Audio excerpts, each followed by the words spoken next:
Kennewick skyline isn't the only thing rising. A new fire station, new development, and new fees are all in the pipeline, especially in the rapidly growing Southridge neighborhood. Yeah, and while some see fire impact fees as a fair way to support new growth, others are fanning the flames of disagreement. Here's Apple Valley News Now's Dan Hansen with our top story.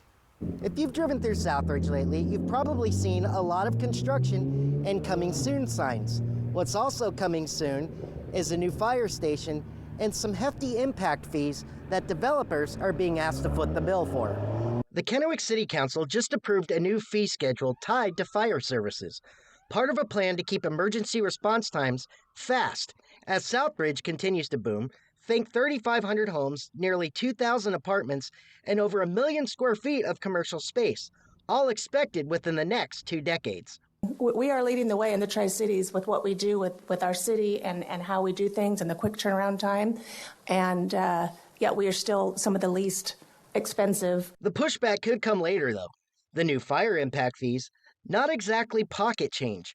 A residential care facility, for instance, would pay almost $7,000 per bed. That's about $350,000 for a 50-bed facility. Even a typical 200-home subdivision racks up more than $200,000 in fees. Now, the idea here is fairness, making sure the new developments cover their own emergency services instead of leaning on longtime residents and taxpayers. But some council members say these fees are just too steep, especially when other financing options exist. Personal opinion, I view impact fees as a failure to plan ahead.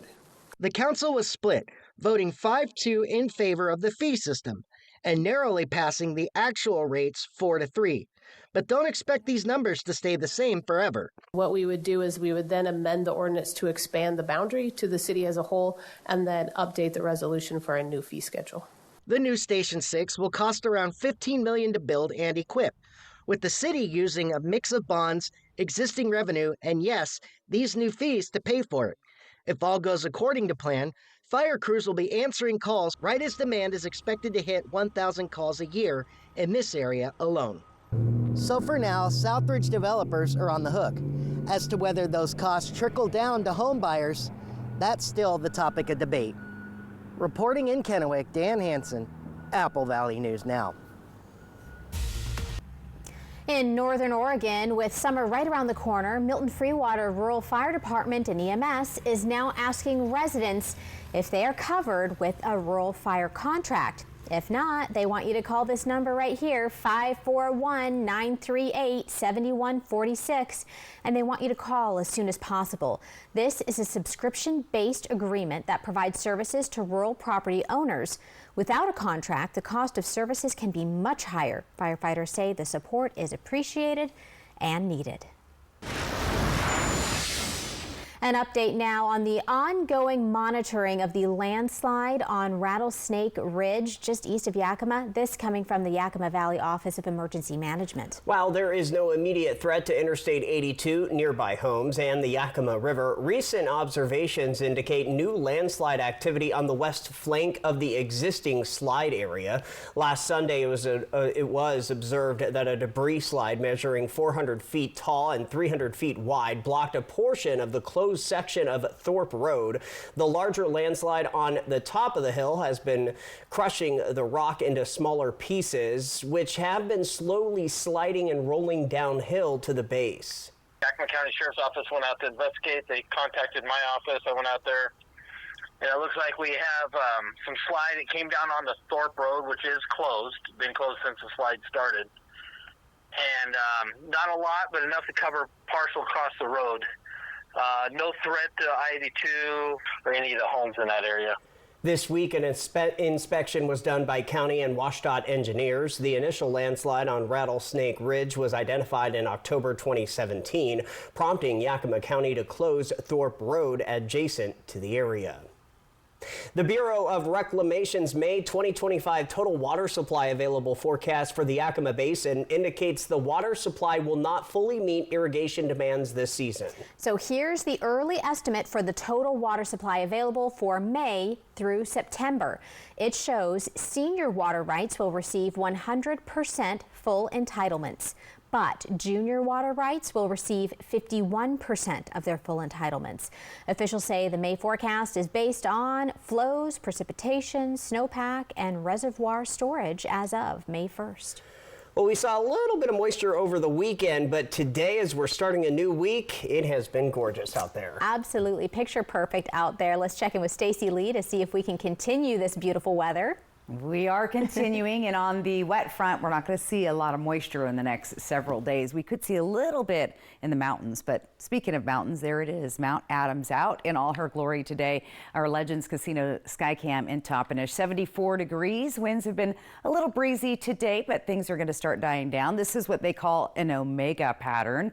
Again, we've got a strong ridge of high pressure followed by two troughs. So these areas are seeing active weather, hot weather here, and well, we're just kind of doing our own thing in the Pacific Northwest, but some of our neighbors are going to have active weather over the next couple of days. It's nice outside this evening.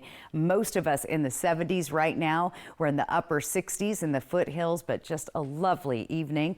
The winds, like I said, are even. They're starting to calm down just a little bit. It's just been slightly breezy today. Not too bad outside. Planning your evening out. Look at these temperatures. Absolutely gorgeous. It's going to be a great one to go outside, do a little bit. And of course, I've got to show you my dancing cactus for Cinco de Mayo. Clear and mild tonight, gusty winds decreasing. Beautiful day. In fact, tomorrow even nicer than today. Get ready for a brief cool down on Thursday, and then we'll warm back up towards the weekend. All those details are on the way. Austin, Wendy. All right, thank you for that, Stacy. Other news tonight, after 42-year-old Sergio Gomez was taken by ICE during an interview regarding his pending immigration application in April, community members will be gathering for the local small business owner tomorrow. Along with his wife, Gabrielle, they operate the food truck Hibachi Explosion in Kennewick, which will be the location of the community eat-in hosted by Indivisible Tri-Cities. It is an event to show solidarity and support for what they say is a system that devalues the people who make communities thrive. You know, he has been here in our community for years. They started a business together. They've worked in the community. They've been married for years. They have children. They have a family here. Us go back on our promise as a country to say, no, even though you're following the rules, that's not the right thing. The goal of Indivisible is to support our local community. Big mission is to defend democracy. They believe the family represents the best of who we are, and they are inviting the public to attend over at 7425 West Clearwater Avenue from 5 to 7 p.m. tomorrow night, saying they are standing up for fairness and dignity. A local firefighter out rescuing people needed to be rescued himself. It happened this afternoon on the Yakima River at the Wannawish Dam near the Benton City area. Officials say Benton County Fire Districts 2 and 4 successfully rescued 2 kayakers caught in the dam's undercurrent. But during that rescue, the fireboat became trapped in the current. The Benton County Sheriff's Office then deployed its jet boat to help rescue the firefighter stranded on the boat. Tonight, officials say everyone is safe. New at 6 now and following up. Today marks Missing and Murdered Indigenous Persons Awareness Day, a time to honor those still missing and remember the lives lost. At Legends Casino in Toppenish, families, advocates, and law enforcement came together united by pain and a mission. Many MMIP cases get lost in a maze of overlapping jurisdictions. That confusion can delay investigations, and for families, those delays feel like silence.